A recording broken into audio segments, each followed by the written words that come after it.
Hi, I'm Ryan from Seaway, and you're watching Morgan Richards Interviews.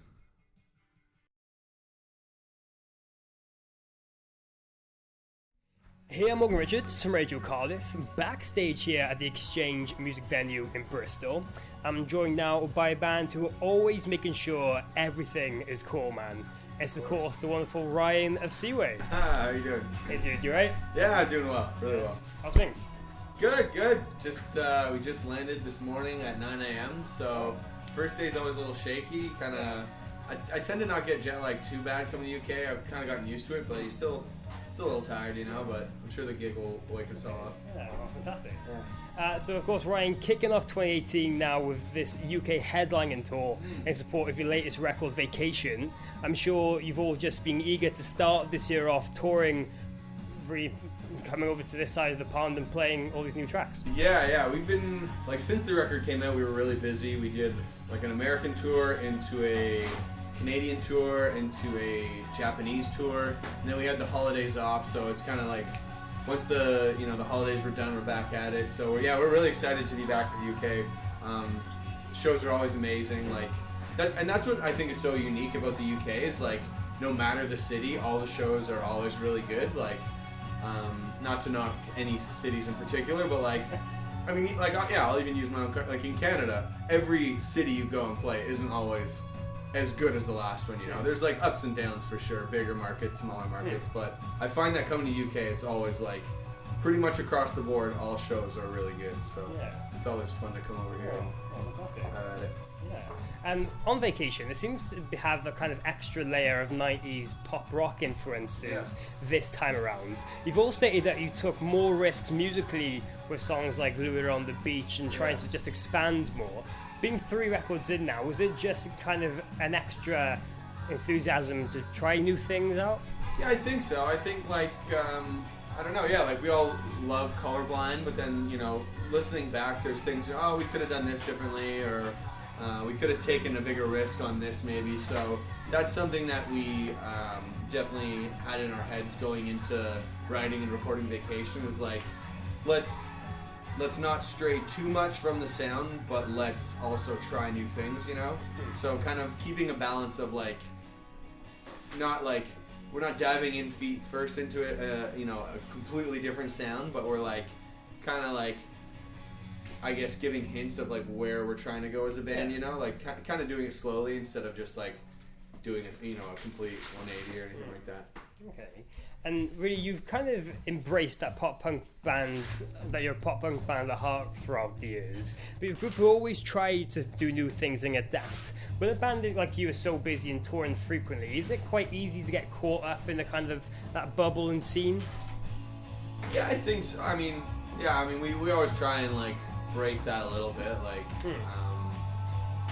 I don't know. Yeah, it's just, I think there's so many bands that try and break away from the scene more than us, and in the end, they're, just because you're a bit darker or you've got a bit more screaming to your sound. If you're in this world and you're touring with pop punk bands, you're gonna be a pop punk band, So, I don't think we try too hard to fight it. I think we more just try and find things that we can do to set ourselves apart from those. The specific bands you're kind of touching on. So,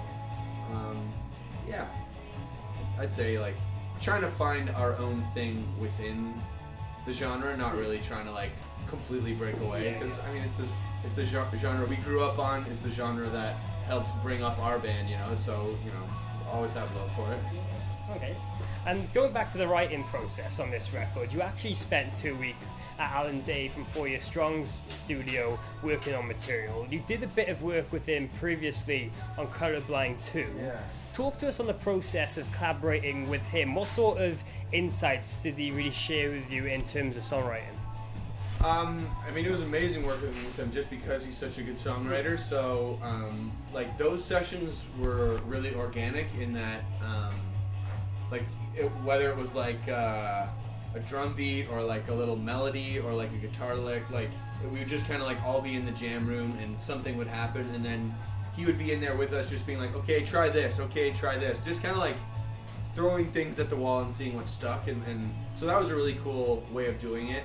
A lot of other sessions we've done have just kind of been like, here's a skeleton of a song, okay, maybe we should do this small part differently, but he was very much just like, let's get every idea out there and then see what works and what doesn't, instead of just like holding back on stuff. So that was like probably the main takeaway from working with him, was like one of his main things was like, no idea is a bad idea, just like get it all out and then we'll see what happens from there. So it kind of, it leaves no card unturned, you know, which I think is great. Okay, fantastic. And you've really been a band showing your love for collaborations in the past, having guest features on really every record. This time around, Caleb Shahom from Beartooth joining the ranks. Of course, he's great friends with you guys in the band for quite a while now. Was he just the obvious feature to have this time around? I mean, it like seems that way, but it wasn't really. We were like, you know, as you said, we've had like guest vocalists on every record so far, and so thinking about this one, we're like, you know, we should do like try and pick it up a bit, get someone a bit bigger, and someone a bit more out of our genre, you know, something a bit less obvious. And we were like throwing a few ideas around that probably weren't going to work out, like a bit too out there, you know, like completely unattainable.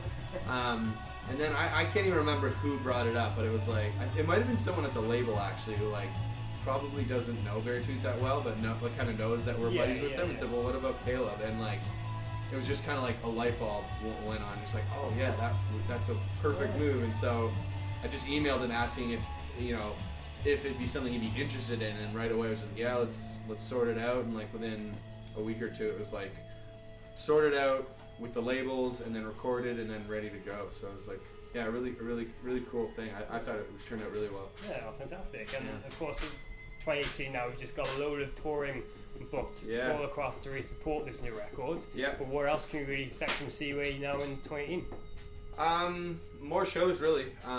We've got these shows in the UK, and then we go back to the States to do a tour with Neck Deep through America and Canada, so that'll be fun. And then, hopefully some headlining. We've headlined here. This will be our second time headlining here. We've headlined once in Canada, and we've never headlined in the States, so that's kind of something we're working on, something we want to like get figured out. So hopefully expect that. Not that anyone in the UK would really care. But yeah, that's kind of what we're working towards. Well, fantastic. Well, that's about it. Cool. Cheers, Ryan, for taking time out. Thanks so much for having me. No worries. Best luck with everything, and hopefully catch you again very soon. Thanks a lot. Yeah. Cheers, man.